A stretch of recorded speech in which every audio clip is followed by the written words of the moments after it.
Hello बच्चों, welcome again my YouTube channel science fact में आपका स्वागत है।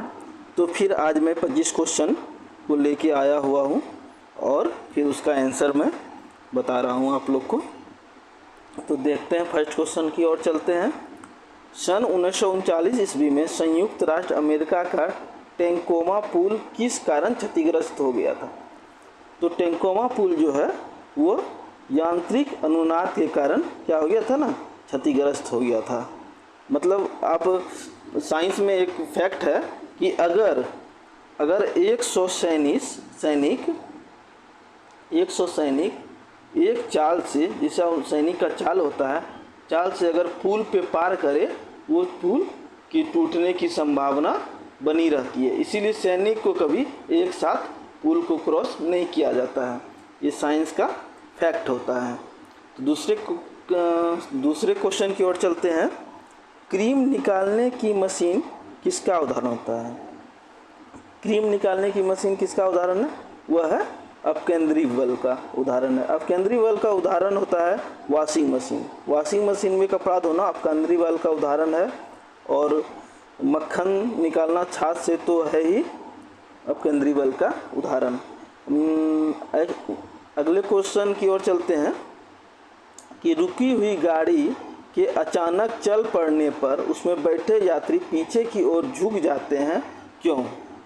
तो ये होता है जड़त्व के नियम के कारण या न्यूटन के फर्स्ट लॉ के कारण। फर्स्ट लॉ के कारण ये होता है, ठीक है। और अगला क्वेश्चन की ओर चलते हैं। कहता है कि गुप्त ऊष्मा को किससे मापा जाता है? गुप्त ऊष्मा को मापने का यंत्र का क्या नाम है? उसका नाम है क्रेनोमीटर, ठीक है ना। क्रेनोमीटर से गुप्त ऊष्मा को मापा जाता है। अगले क्वेश्चन की ओर चलते हैं। अगला क्वेश्चन है, आवर्त बीजी किसे कहते हैं? आवर्त बीजी उसे कहते हैं जो बीज ऊपर के परत से ढका हुआ रहता है, उसको हम आवर्त बीजी कहते हैं, ठीक ना। अगला क्वेश्चन की ओर चलते हैं। लहसुन का वनस्पतिक नाम क्या है? उसका नाम है एलिनम सेटिवम, ठीक ना। ये सब बार बार क्वेश्चन आता है। कभी आ जाएगा कि गुलाब का या कमल का वैज्ञानिक नाम क्या है, मोर का वैज्ञानिक नाम क्या है, आम का वैज्ञानिक नाम क्या है। उसी तरह लहसुन का वैज्ञानिक नाम क्या है? एलिनम सेटिवम है, ठीक ना। अब अगले क्वेश्चन की ओर चलते हैं। नाशपाती का खाने योग्य भाग क्या है? तो नाशपाती का खाने योग्य भाग है पुष्पासन, ठीक है। पुष्पासन उसका खाने योग्य भाग होता है। अब अगले क्वेश्चन की ओर चलते हैं। आहार नाल का पहला भाग क्या होता है? वो होता है मुख गुहा। जैसे कोई मनुष्य है, उसका भोजन कहाँ से पचना चालू होता है, यहाँ कहाँ से स्टार्ट होता है? वो मुख गुहा से होता है, ठीक है ना। उसका आंसर हो जाएगा मुख गुहा। अब अगले क्वेश्चन की ओर चलते हैं। तो अगला क्वेश्चन है, कृत्रिम वर्षा कराने में किसका उपयोग किया जाता है? तो कृत्रिम वर्षा जो होता है, जिसको कराने में, जो अक्सर सऊदी अरब सब में, संयुक्त राज्य अमीरात सब में कराया जाता है, उसमें रहता है सिल्वर आयोडाइड, ठीक ना। सिल्वर आयोडाइड के कारण कृत्रिम वर्षा कराया जाता है, ठीक ना। फिर आगे क्वेश्चन की ओर चलते हैं। सभी एरोमेटिक यौगिकों का जन्मदाता कौन है?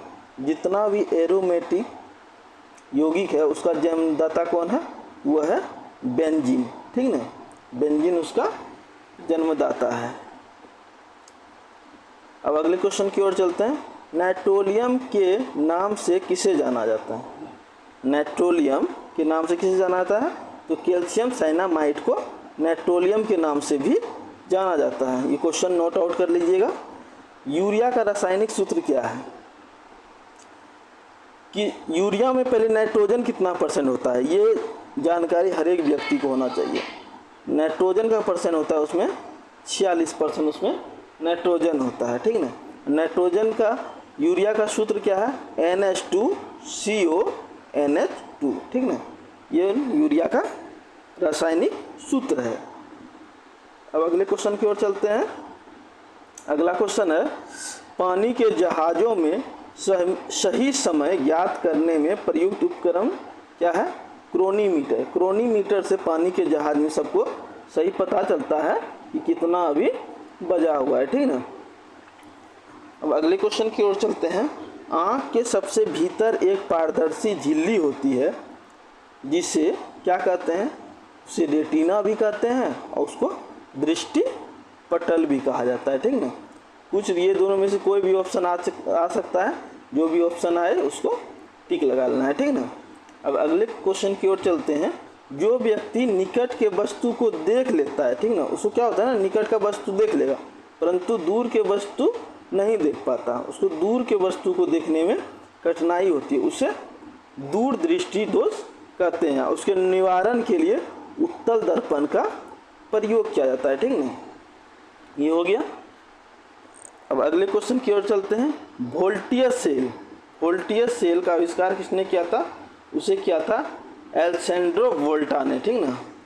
ये देखिए साइंस में अधिकतर ये लास्ट उसके नाम के टाइटल से हमको पता चल जाता है कि किसका खोज कौन किया था। वो 80% में लगभग ये मेथड काम आ जाता है, ठीक ना। तो वोल्टियस सेल का आविष्कार किसने किया था? सेंट्रो वोल्टा, ठीक ना। दोनों वोल्टा वोल्टा देखिए मिल रहा है। तो अगले क्वेश्चन की ओर चलते हैं।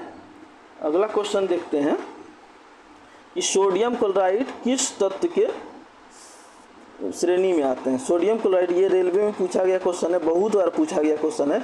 इसमें क्या होता है ना, सब नमक का स्वाद देख के उसको क्षारीय मार देता है, जो कि गलत है, ठीक है। क्षारीय मार के आ जाता है और बोलता है सही है, पर सही नहीं है, वो गलत है। क्योंकि Na सोडियम जो है वो क्या है? धनात्मक है और क्लोरीन जो है वो क्या है? ऋणात्मक है। जब प्लस माइनस कर देंगे तो वो क्या हो जाएगा? जीरो हो जाएगा और वह उदासीन की श्रेणी में आ जाता है, ठीक ना। अब अगले क्वेश्चन की ओर चलते हैं। चांदी धातु का निष्कर्षण किस अयस्क से किया जाता है? चांदी धातु का निष्कर्षण किस अयस्क से किया जाता है? वो है अर्जिनटाइट, ठीक ना। अर्जिनटाइट से चांदी धातु का अयस्क से निष्कर्षण किया जाता है, ठीक ना। अब अगले क्वेश्चन की ओर चलते हैं। मानव द्वारा संश्लिष्ट किया गया प्रथम रेशा क्या है? मानव द्वारा संश्लिष्ट किया गया पहला रेशा का नाम है नायलॉन, ठीक ना। नायलॉन जो है मानव द्वारा संश्लिष्ट किया गया पहला रेशा है। अब अगला क्वेश्चन की ओर चलते हैं। प्राकृतिक रबर किससे प्राप्त होता है? प्राकृतिक रबर क्या प्राप्ति कहाँ से होता है? लेटेक्स से, ठीक ना। वृक्ष के लेटेक्स एक वो राजधानी होता है, लसीला पदार्थ होता है जिसको लेटेक्स बोलते हैं, वहाँ से प्राकृतिक रबर की बनता है, वहाँ से वो रबर वही लसीला पदार्थ से प्राकृतिक रबर बनता है, ठीक है। अगले क्वेश्चन की ओर चलते हैं।